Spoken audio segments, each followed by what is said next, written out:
ذبیح الله مجاهد وایي چې حقاني د امنیتي ارګانونو لپاره د اماراتو ساختماني او صحي همکاریو غوښتنه وکړه. سلام ستړي مشئ پام وکړئ د یاران ټي وي یوټیوب چینل څخه تازه او مهم خبر ته.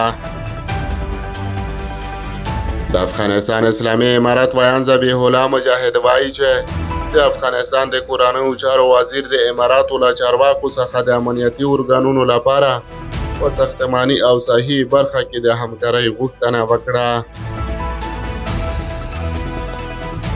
د افغانستان اسلامي امارت ویان ذبیح الله مجاهد زیاتوي چې سراج الدین حقاني د امن شوي افغانستان د خوندیتوب او د سیمې د امن لپاره هلو ځلو کې د اماراتو د مرستې غوښتنه وکړه.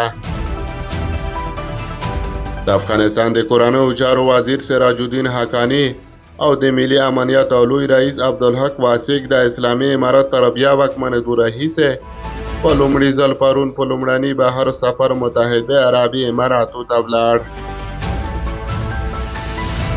د افغانستان اسلامي امارت دغو دوه مهمو امنیتي چارواکو پرون د قربه هیواد له مشر محمد بن زاید بن سلطان ال نهیان سره ولیدل. د افغانستان اسلامي امارت ویان ذبیح الله مجاهد دغه سفر ته په اشاره پرون په خپل ایکس پاڼه لیکلي چې ښاغلي سراج الدین حقاني له اماراتي چارواکو سره پر اتو مسلو خبرې کړې دي.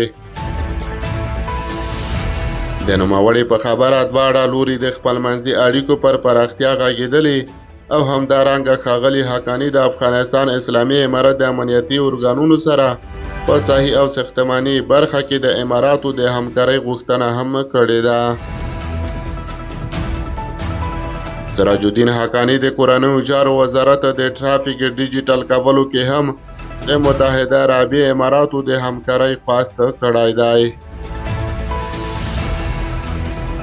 نوموړی زیاتوي چې په دې لیدنه کې متحده عربي اماراتو د افغان بندیانو د خلاصون او د میکانیزم له مخې افغانانو ته د ویزې د ورکولو ژمنه هم کړې ده.